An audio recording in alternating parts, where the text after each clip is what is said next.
ಅಮ್ಮ ಏನಮ್ಮ ಏನೋ ಬರಕ್ ಕೇಳ್ದಂತೆ. ಅಣ್ಣ ನೀನು 1 ನಿಮಿಷ ಬಾಯ್ಲಿ ಬಾಯಿಲಿ ಕೂತ್ಕೊ. ಮದುವೆ ಕೆಲಸ ಬೇಕಾದಷ್ಟಿದೆ ಕಂದ. ಆಮೇಲೆಲ್ಲ ನೋಡ್ಕೊಳ್ಳುವಂತೆ 1 ನಿಮಿಷ ಇರು. ಕೈ ಕೊಡು. ಅಣ್ಣ ತಂಗಿಯರ ಈ ಬಂಧ ಜನುಮ ಜನುಮಗಳ ಅನುಬಂಧ. ಅಣ್ಣ ತಂಗಿಯರ ಈ ಬಂಧ ಜನುಮ ಜನುಮಗಳ ಅನುಬಂಧ. ಜೀವಕ್ಕೆ ಕೊರಳು ದೇಹಕ್ಕೆ ನೆರಳು ನಾವಾಗಲೆಂದು ಹರಸುತ್ತೀವಿ. ಈ ರಕ್ಷಾ ಬಂಧನ.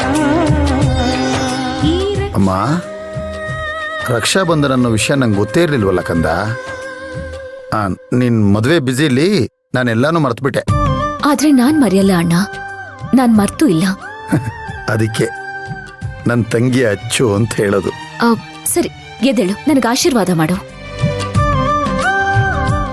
ಅಮ್ಮ ಅಮ್ಮ ಅಮ್ಮ ಅಮ್ಮ ಅಮ್ಮ ಅಮ್ಮ ಅಮ್ಮ ಏನಣ್ಣ?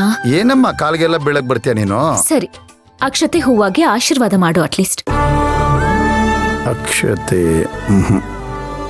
ತಗೋಮ್ಮ, ಚೆನ್ನಾಗಿರಮ್ಮ, 100 ಕಾಲ ಸುಖವಾಗಿರು.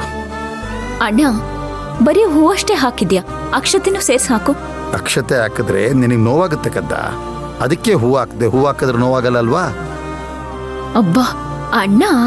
ಅಮ್ಮ ನಿಮ್ಮ ಅತ್ತಿಗೆಯಲ್ಲಿ ಅಣ್ಣ ಈ ಟೈಮಲ್ಲಿ ಅದಕ್ಕೆ ಎಲ್ಲಿ ಹೋಗಿರ್ತಾರೆ ಅಂತ ಗೊತ್ತಿಲ್ವಾ? ರಾಖಿ ಕಟ್ಟಿ ಅವ್ರ ಅಣ್ಣನ್ನ ಮದ್ವೆ ಕರ್ಕೊಂಬರಕ್ ಹೋಗಿರ್ತಾಳೆ. ಎಕ್ಸಾಕ್ಟ್ಲಿ ಅಲ್ವಾ? ಸರಿ ಕಂದ. ಅಮ್ಮ ಇದನ್ನ ಬಿಚ್ಕೊಡು ಹೇಳ್ತೀನಿ. ಯಾಕಣ್ಣ? ನೀನ್ ಬಿಚ್ಕೊಡಪ್ಪ ಹೇಳ್ತೀನಿ. ಈ ರಾಖಿ ಇದೆ ಇಲ್ಲ ನನಗೆ ತುಂಬಾ ಸ್ಪೆಷಲ್ಲು.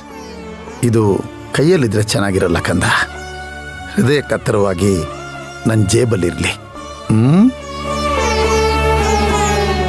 ತಗೋ, ಈ ವರ್ಷ ನಿನಗೆ ಕೊಡ್ತಾರ ಹುಡುಗರು ಏನ್ ಗೊತ್ತಾ? ಸುಮನ್.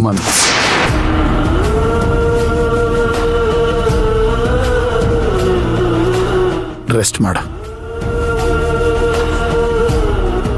ಅಂದ್ರೆ ಅಣ್ಣನ ಪ್ರಕಾರ ಇವತ್ತೊಂದು ದಿನ ಮಾತ್ರ ನಾನು ಅವನ ತಂಗಿ, ನಾಳೆಯಿಂದ ಸುಮನ್ ಸ್ವತ್ತು ಅಂತ ಅನ್ಕೊಂಡಿದ್ದಾನೆ. ದಯವಿಟ್ಟು ನನ್ನ ಕ್ಷಮಿಸ್ಬಿಡ ಅಣ್ಣ.